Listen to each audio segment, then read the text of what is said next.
Hello ladies and gentlemen, I'm Flint, your host, and welcome to Elite Dangerous, and to be more precise, welcome from the solo orbiter here in the Altair system.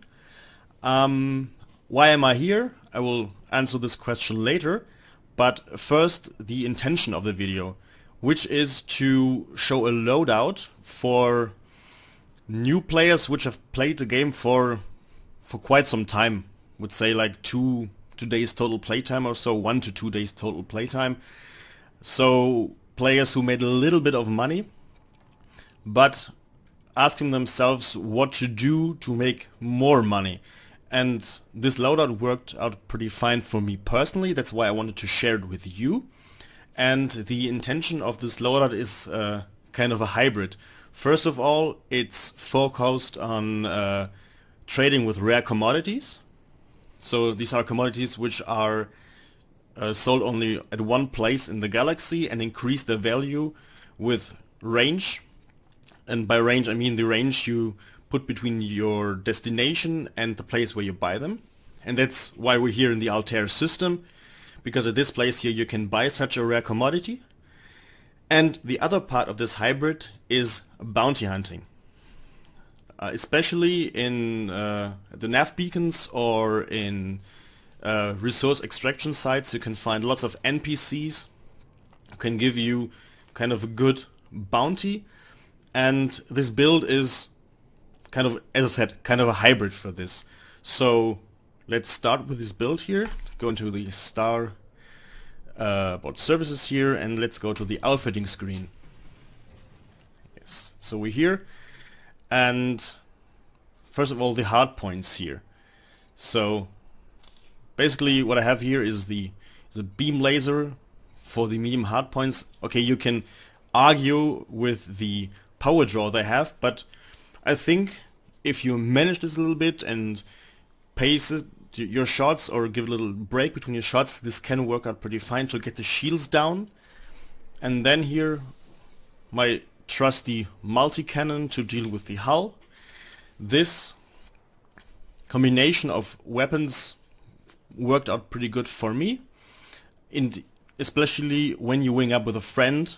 You can hunt together and deal a good amount of damage here.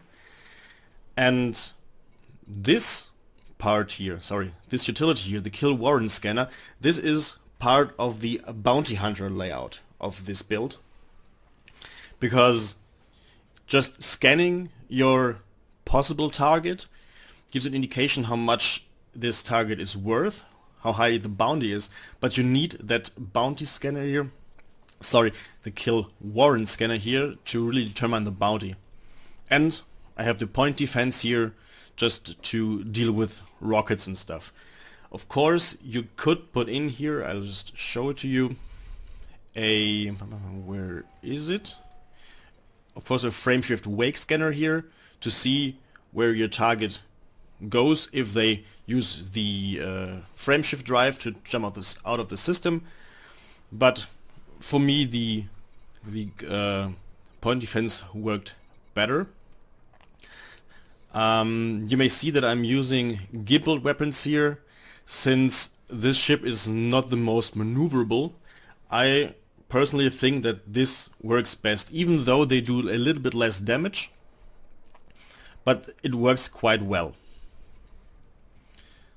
So let's go on to the internals, and I will just show you what internal components I use and why. Explain a little bit why I use them. So I just have here the standard lightweight alloys. You can just skip this. Then here, that's the first replacement part I put in here, is the D4 power plant. The D4 where... okay, it's not shown here, but I've chosen this because of two reasons. First of all, we have a available power here, which is good enough for this build on the first side. On the other side, D, the class D, are the light ones. And since this is a hybrid build, we want to maximize the laden jump range as much as possible. So that's why I chose to stick with the D here, and especially with D parts where it is best suitable. Same goes here for the thrusters. Even though you can say, okay, the maneuverability is not that good, but for me the D4 thrusters in combination with the gimbaled weapons worked pretty good. And this brings me especially directly to the most expensive part of this build, which is the A4 frameshift drive. And this is especially focused on the trading part. As I said, I want to maximize the laden jump range here. And of course the highest class and highest tier frameshift drive is the best you can do, or you can have for this. Of course you can go down to B4 and still have 16 light years here. Even with an A3, okay, the A3 is not that good. You should really go to a class 4, but the B4 would save you more than 1 million credits. You can see here the A4 sets you back 1.6 million credits. So this is the most expensive part in this build. And that's why I said it's a little bit for players who have played the game a little bit. But if you or if you can live with more jumps between your port where you start and your destination, you can also go with B4 and save like 1 million credits.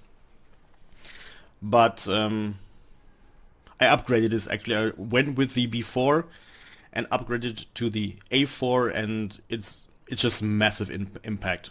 It saves you really time. You can do more credits per hour, so to speak. Then here life support D2, just the same argument, having a light one here. Then again the power distributor here. Okay, it's not again listed here. Sorry, I'm just here for showing you off the station because of the commodity. So yeah, I just have to live with this, but we can compare it actually. See here, of course, it's the highest weapon capacity, highest weapon recharge, and these recharge times here for the weapons, for the engines, and especially here for the systems when your shields go down. This is why it shows the A3. Because this is then again for the bounty hunting part. If you just want to do the trading, you can neglect this and go to a D3. See, do they have here like the D? Here the D3. It increases your laden jump range and costs only 10,000 credits. You can see here the A3 is 160,000 credits instead of the 10,000. So you can choose, of course, the D3, but the A3 power distributor is for the bounty hunter puzzle set. Sensor suit, I picked the C3 as a mediocre mix between optimal range here, which is 5.4 kilometers, and weight, of course. This is less weight, but also less range. But I don't see any sense in paying this much for the A sensors here, because you're fast enough to go to near your target when you want to scan them, before of course you go with the kill warrant scanner. So this is again for the bounty hunting part.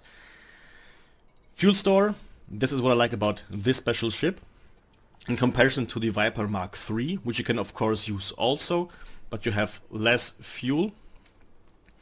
So this brings me then to the internal compartments. You see here I have two cargo racks, two cargo racks here, E4s for 16 tons each, so 32 tons max. And if you just want to do rare commodity trading, you don't need more, because usually the amount of rare commodity is just a few tons, below 10 usually. Sometimes you have bases where you have 15 to 20 tons, and on very rare occasions you might have up to 30 tons. If you find an occasion with 30 tons and you travel for like 130, 140 light years, you can make a profit of 480 to 500,000 credits per run. So that's why I recommend to have these 32 tons here. So 32 tons combined, of course. Then again the shield generator, that's again the bounty hunter side. If you're going to fight and to bounty hunt, you need the shield power. That's why I got with the A3. If you just want to do trading, you can go with a little bit lower class like a B3 or D3, because then the focus is just on survivability. If you got interdicted, just survive as long as it needs to cool down the frameshift drive and to get off there. The next one here is the hull reinforcement package, which is again for the bounty hunting. If I would put this out, you see my land and jump range would increase for just a tiny bit, but I think it's not worth it to sacrifice the more armor here for 0.28 light years. I think this is neglectable. But this is also for survivability when you're getting interdicted and your shields get taken out very fast, so you can think of using them or not. But the next thing here, the fuel scoop, this is, in my opinion, really important, because I mentioned the ranges just a few moments ago, but to make very good profit with the rare commodities, you have to travel at least 100 light years. Better 130 to 150 light years. And if you don't have your fuel scoop, you have to make stops on the route to refill your fuel, because you only have 16 tons. So usually for a trip of 130 light years, you can, with this jump range here, you have to refill your fuel, I think, on the second or third to last step usually. But if you fuel in the beginning a little bit, you don't need to stop it. No, stop it, and by it I mean the journey, and you can go on here. And then the other two things here are just basics. What you can of course do, and what I had in this ship before I changed to the ASP, was the advanced discovery scanner. Of course this sets you back 1.6 million, I think.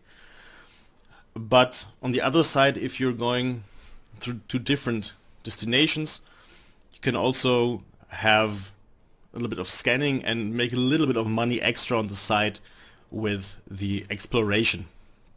But having this is not that important. So sorry.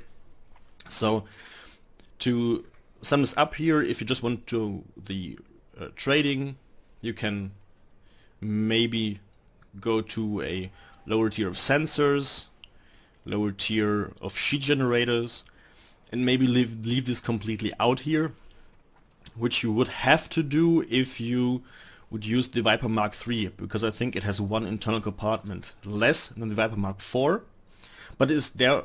On the other hand, it's cheaper. So the complete cost of this setup, as you can see it here, is about 2.8 million credits. As I said, the most expensive thing is for 1.6 is here the frameshift drive. So if you have the money, I would recommend it, and you can have a very much fun with this ship, because it is maneuverable enough for the bounty hunting, especially when you team up with friends or you go into fights where the NPCs are already in and jump on bigger targets, where you have to be careful with your shields, of course, but it's really fun. It's a really fun ship. But you might say that 2.8 million is a big amount of money, and you are right. That's why I will show you on a budget version of at least a ship for rare commodity trading in the next episode. So this being said, I would like to thank you for your time, and we'll see you in space, and if you want, in the next episode where I show you a freighter loadout. Flint out.